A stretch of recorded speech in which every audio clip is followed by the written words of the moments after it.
ఎంక్వైరీకి పిలిచారు అనేది ఫ్యాక్ట్స్ మాట్లాడుకుందాం. ఇప్పుడు ఏంటంటే ప్రస్తుతానికి ఎంక్వైరీ అనేది జరిగిందండి, ఎంక్వైరీకి రావాలి అనేది ఉంది.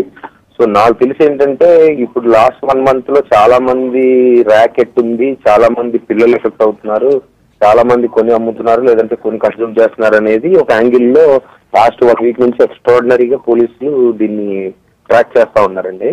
సో దానికి సంబంధించి దొరికిన వాళ్ళ ఫోన్ నంబర్లు కానీ, మెసేజ్లు కానీ, లేదంటే వాట్ ఎవర్ ఆ ఇన్ఫర్మేషన్ బేస్ మీద కాల్ ఫర్ అయితే చేశారు ఎంక్వైరీస్.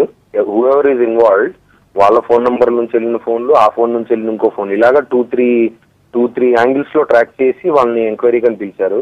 సో నా కేసు ఏంటంటేనంటే, నా పర్టికులర్ ఇన్సిడెంట్ ఏంటంటే, నేను ఒక ఈవెంట్ ఆర్గనైజర్ తో ఒక ఈవెంట్ చేశానండి లాస్ట్ మంత్. సో ఆ ఈవెంట్ అయిపోయిన తర్వాత 2 weeks కి ఆ పర్టికులర్ ఈవెంట్ ఆర్గనైజర్ అరెస్ట్ అయ్యాడు ఈ పర్టికులర్ ఇష్యూలో.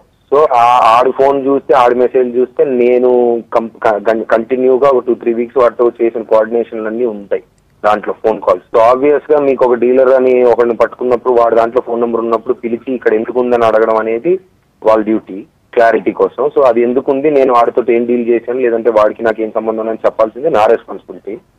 సో ఈ పర్టికులర్ ఇష్యూలో దిస్ ఈజ్ ద ఫ్యాక్ట్ అని. నేను పర్సనల్ గా నా లైఫ్ లో నేను చిన్నప్పుడు ఒక డ్రంక్ డ్రైవింగ్ తప్పు అనేది చేసిన దగ్గర ఆ రోజు నుంచి ఎక్కడేం జరిగినా నేను అనేవాడిని ఒక సాఫ్ట్ టార్గెట్. అంటే చాలా ఈజీ కదా, ఇప్పుడు ఒక స్టూడెంట్ ఒక 2-3 సార్లు అల్లరి చేస్తూ దొరికాడు అనుకోండి 5th class లో 5th B అనే సెక్షన్ లో, 6th B అనే సెక్షన్ లో, తర్వాత 6th B లో ఏదో జరిగింది అనగానే వాడే ఉంటాడు అనుకుంటాం కదా మనం జనరల్ గా. ఒక ఇది ఉంటుంది కదా, ఆ యాంగిల్లోనే నేను ఐ బీన్ అంటే ఒక 2 సార్లు దాని తర్వాత నేను ఎఫెక్ట్ అయిన రోజులు ఉన్నాయి.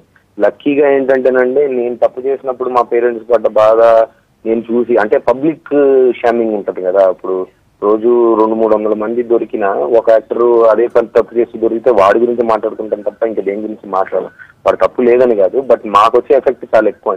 సో నేను పెరిగే వయసులో నాకు అది ఎఫెక్ట్ వచ్చిన తర్వాత నేను అనేవాడిని లైఫ్ లో ఎంత జాగ్రత్తగా ఉన్నానో, తప్పులు చేయకుండా, అంటే ఒకటి జరిగితే నేనే కాదు చాలా మంది బాధపడతారనే ఇష్యూని నేను అండర్స్టాండ్ చేసుకొని మెచ్యూర్ అయ్యి బిహేవ్ చేస్తున్నానన్న సంగతి నాకు లక్కీగా మా పేరెంట్స్ కి మా ఫ్రెండ్స్ కి తెలుసండి. సో ఇలాంటిది ఏదైనా వచ్చినప్పుడు ఇమీడియట్ గా అని బాధ భయం కంటే దాన్ని ఒక రెస్పాన్సిబుల్ గా ఎలా డీల్ చేయాలనే ఇష్యూలోనే నేను ముందుకెళ్తున్నాను. సో ఈసారి జరిగిన దానికి ఇప్పుడు నేను చెప్పింది అనేది ఫ్యాక్ట్ అనమాట. సో మిగతా వాళ్ళు ఏంటంటే, ఇప్పుడు మేము I don't know who is involved in what is happening, but ఒకటైతే చెప్పగలుగుతానండి, ఒక 10 పేర్లు వచ్చి 10 మంది అంటే దాంట్లో సగం కంటే తప్ప అంతకంటే వచ్చిందంతా నిజం అనేది అయితే మాత్రం నేను నమ్మను. ఎందుకంటే నా కేసులో అది జరగల, నేను చూసాను, నేను ప్రత్యక్ష సాక్షిని. ఏంటి, గృహప్రవేశానికి మా అమ్మ నేను ఇంటికి వెళ్ళి పడుకుంటే, అయిపోయిన తర్వాత ఇంటికి వెళ్ళి పడుకుంటే పొద్దునకి రేవు పార్టీ చేసిన మీడియాలో ఇబ్బంది పడ్డ మనిషిని నేను. అంటే పర్సనల్ గా నాకు ఎఫెక్ట్ పర్సనల్ గా నేను నేర్చుకున్నాను కాబట్టి ఈ ఇష్యూ అయినా ఏ ఇష్యూ అయినా జనరల్ గా సినిమా వాళ్ళు ఇన్వాల్వ్ అయినప్పుడు అది ఒక 10 times దాన్ని సెన్సేషనైజ్ చేస్తారు, లేదంటే ఫ్యాక్ట్స్ రాకముందే మనం ఎవరు ఊహాగానాలు వాళ్ళు మాట్లాడేసుకొని చెప్పేసుకోవడం అనేది జరుగుతుందండి. సో అంటే అది మామూలు అప్పుడు ఓకే, బట్ ఇది ఒక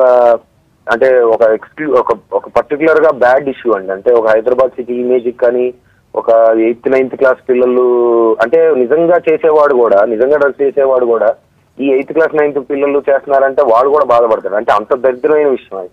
సో ఇంత పెద్ద ఇష్యూ జరుగుతున్నప్పుడు, పేర్లు వచ్చినప్పుడు కొంచెం మనం రెస్పాన్సిబుల్ గా ఫ్యాక్ట్స్ వచ్చాక దాని గురించి మాట్లాడడం బెటర్ అండి. లేదంటే ఫ్యాక్ట్స్ వచ్చే ముందు చాలా మంది చాలా చెప్తారు, but let's just wait for the facts and report responsibility is my request to the media in this case. Drunk and driving అయినా అనండి సినిమా ఇండస్ట్రీ గుర్తొస్తుంది, చెక్ బౌన్స్ అనండి సినిమా అంటే బేసికల్ గా ఒక తప్పు జరిగినప్పుడు, ఒక 100 మంది తప్పు చేసినప్పుడు దాంట్లో 5 సాఫ్ట్వేర్ వాళ్ళు, 5 సినిమా వాళ్ళు, వీళ్ళందరూ ఉంటారు.